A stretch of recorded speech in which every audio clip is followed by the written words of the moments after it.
Hey gang, this is John Newton, aka Snap-on John 100, and I'm out in the woods for some fire practice. Earlier it was 3 degrees and snow was blowing sideways, but the sun finally came out and now it's up to 9. So right now I'm just going to gather a few materials and I'll have you come along with me.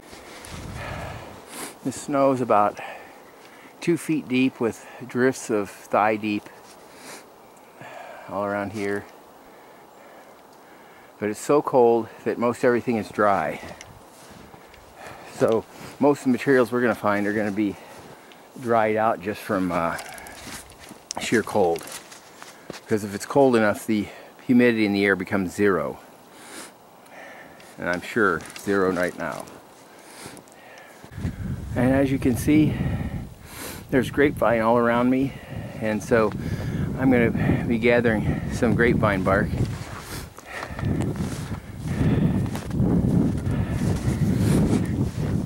See right here, it just separates right off,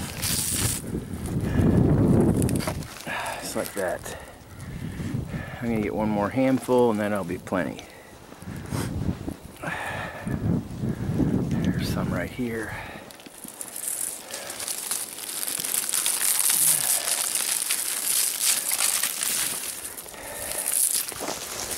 There we go. Now I'm going to try to roll it up and put it in my trusty haversack. This fire is going to consist mostly of pine and some basswood because I'm in a mixed forest. Pine will be easy to get going and the basswood is real dry and burns really fast also because it's really soft wood. And I passed some on my way in, so I'm just gonna go back and get maybe 1 or 2 pieces of basswood. And where I've got my fire set up is there's pines all around me because I wanted a place that was kind of secluded out of the wind and stuff, because it is so windy or cold right now that my face is gonna start feeling frostbitten if I don't get a fire going soon. And I apologize ahead of time for all the sniffling. It is just so cold out that that's something I can't help right now. This right here looks very enticing. It looks sort of like old man's beard. Some there. But it's actually growing on this stick, and if you all pan over right there, poison ivy. So the last thing you want to do is grab something like that. So you got to be really careful about poison ivy because the vines, you can tell the vine because it's got the little tendrils or whatever you'd call them that actually grow and fasten onto the tree trunk. If you would burn this stuff, I'd be covered in poison ivy and I'd probably end up having it down in my lungs from breathing the smoke. Just something to watch out for.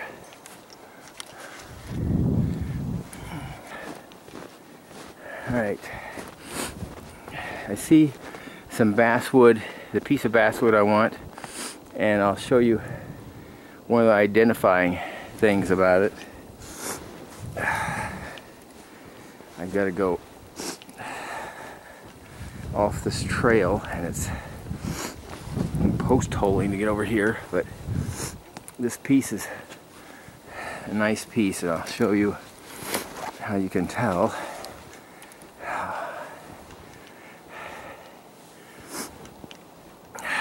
It's dead and it's hanging there. Wild roses, gotta watch out for them. It's right here.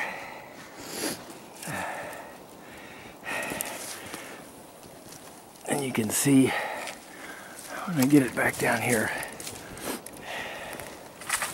you'll be able to see all the underbark coming off of it. There, it's better to see like that. to the underbark. So this is a good find. I'm going to take this back and start peeling that off. Ow. The wild roses are brutal.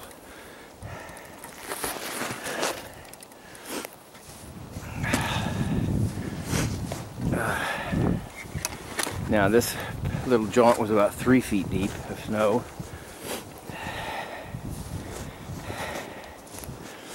That's where I'm trying to stay in my old tracks, because that was beat down some. Now I'm going to be gathering some pine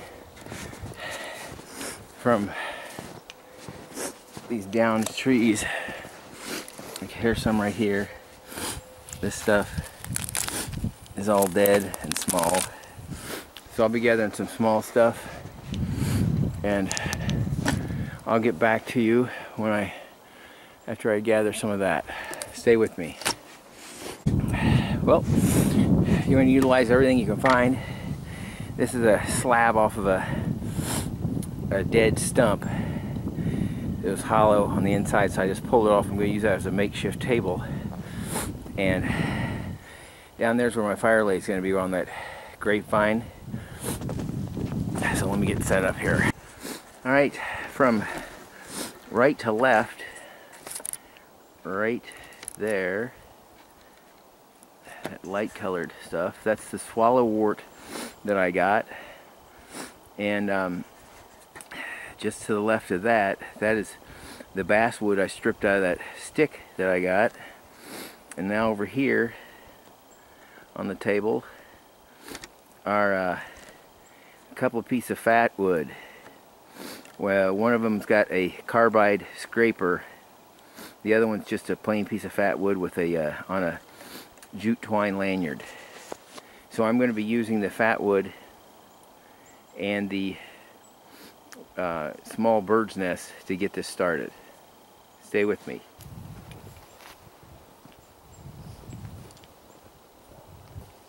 I almost forgot, I also got an old cattail top. Put that over here. So first things first, I'm gonna try to see if I can get this. I'm gonna try to get this basswood processed quickly.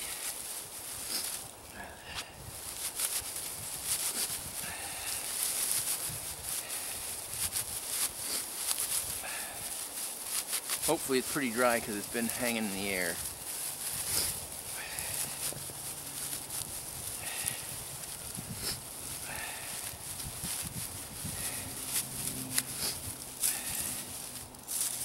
And this fire, I'm going to introduce a flame with the fat wood, so it doesn't have to be quite as processed.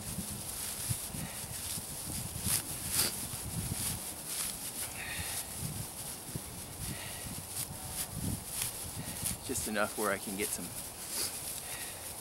good airflow. Here's the swallowwort. Okay.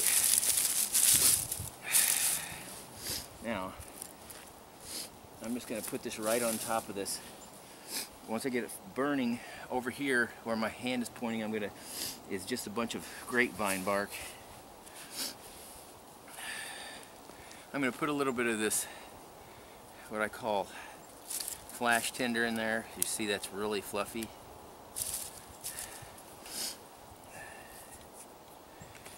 Now, I'm going to take, this is one of my fat wood sticks on a piece of jute.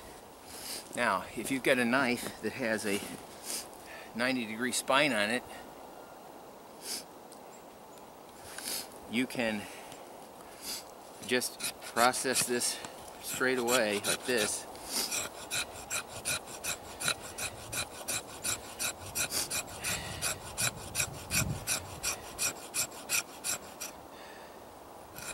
Okay.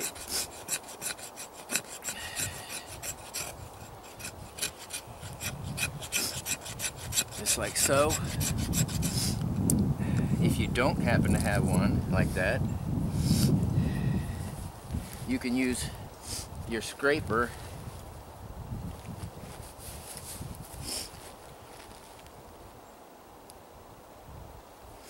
You can use your scraper. This is one of the carbide scrapers that I sell with some of my fire kits. This thing works better than a 90-degree spine of a knife because it's a 90-degree spine of carbide. You can actually carve with this thing.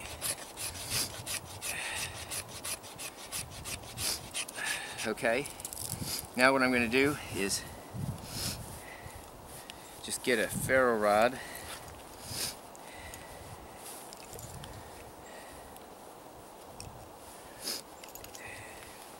Any ferro rod will do with this carbide scraper.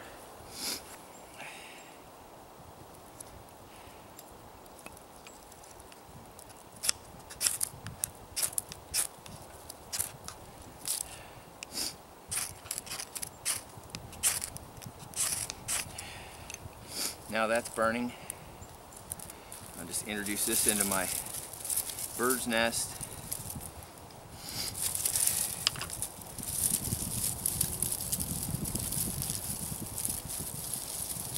That going there. Now I'll start adding smaller stuff. As you can see, that took off really well.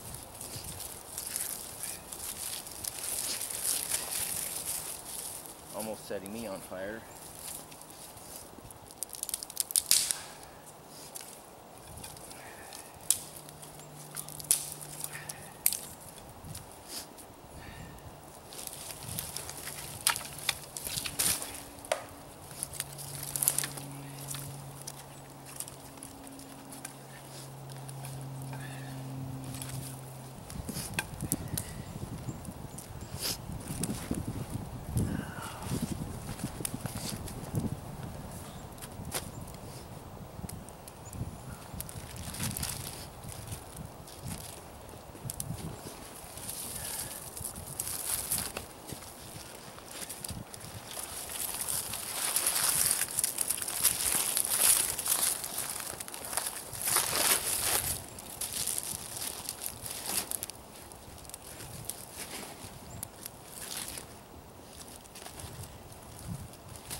As you can see,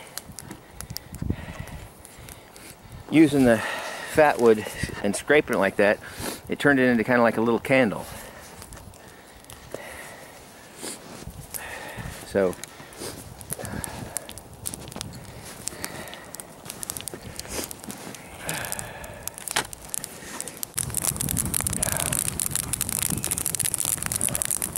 nothing like a nice fire.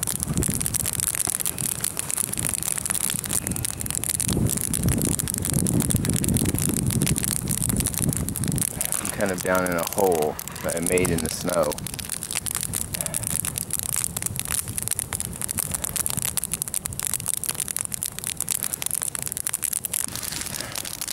Well, my battery's failing because of this cold, so I'm gonna have to sign off. That was pretty fast, so what I'm gonna do is when I get home, I'm gonna go downstairs and I will go over how easy it is to start a fire with those fat wood sticks. Till we meet again, God bless. Just as I told you I would, I'm going to show you how easy it is to start a fire with these fat wood, and I call them batons. What they consist of is just a piece of fat wood on a string and a scraper, two different kinds of scrapers. This is a super scraper from firesteel.com. It's a great one. This one, my favorite, is a carbide scraper, and you can use this one to process bark. Like you can scrape bark off a cedar tree with this. You can carve or shape wood with this. This carbide insert is a sharp 90-degree angle, and it is designed to cut steel, so it works fantastic with a fire steel. And that's the last thing I'm going to use for this demonstration. I'm just going to use the cheapest fire steel I own. This was just a Chinese one that came in some big kit, and so I'm going to demonstrate it with this one because this is the poorest quality one I have. So to start a fire, you need 3 components: a piece of this fat wood, a scraper of some sort, and a fire steel. So I'm going to reposition the camera and just show you how easy this is. You start with this piece of fat wood and a scraper. Now, if you have a knife with a 90-degree spine, like this one, this has a 90-degree back spine, you can use your knife to actually scrape this.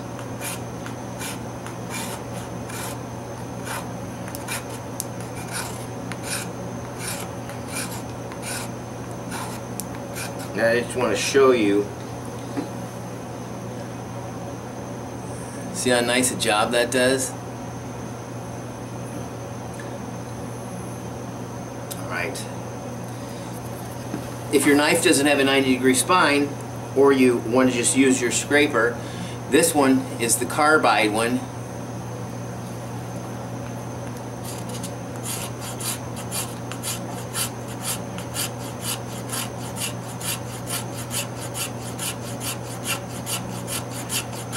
You see how fast and easy that is?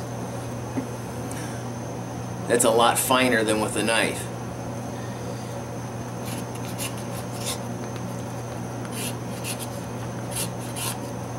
Okay, let's scrape these off. A little pile. Okay. Or I'll just demonstrate you can use this scraper too. It's not as easy just because the handle's shorter.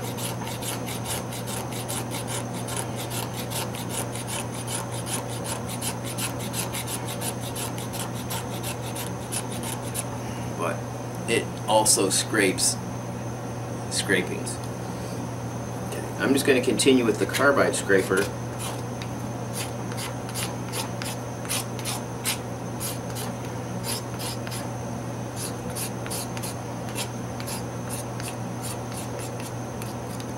Okay.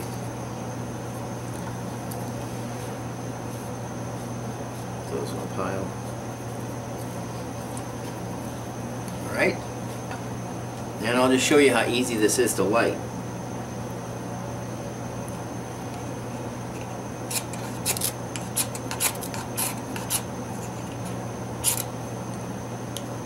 Now let me get this processed here.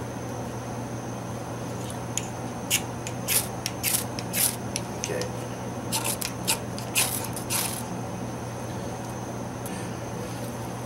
That's how easy it is to light.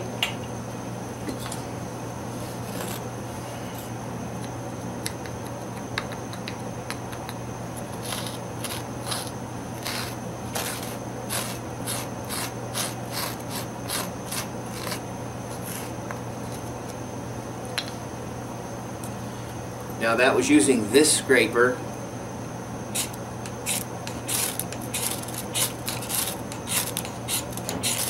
And like I said, this is like the cheapest one I've ever seen, at least all the ones I own. Now I'll use, here's the other scraper that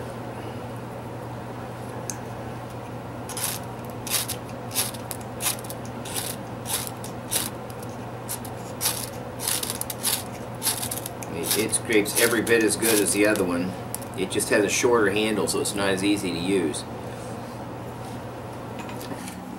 What I'm going to have available on my website is going to be just a piece of fat wood with a jute twine, and you can use a jute twine for your fire. That's just the most basic. Or for those that just want a piece of fat wood and a fire steel, that's going to be on paracord.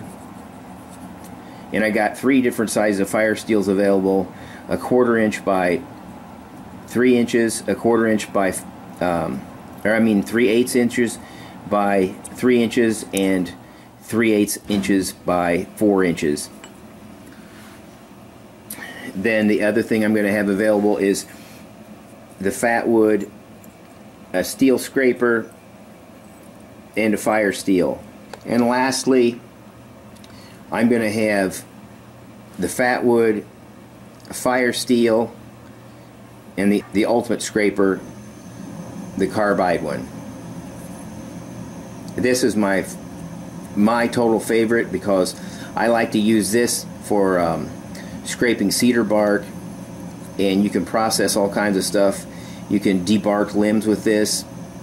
This is designed to cut steel, so it works better than the back edge of my knives anyway, so I like that a lot better. And it's fairly lightweight and unobtrusive.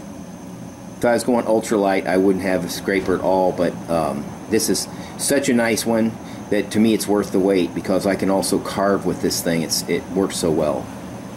I'm not reinventing the wheel here. Fatwood's been around forever.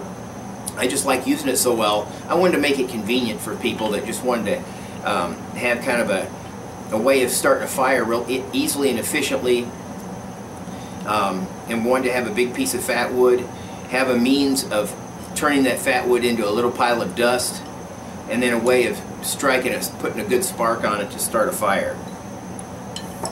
So that's really why I wanted to make these available. I really love how convenient it is and pretty foolproof. This is waterproof. The wood is waterproof. Just wipe it off, and it's easy to carry with you. Until we meet again, God bless.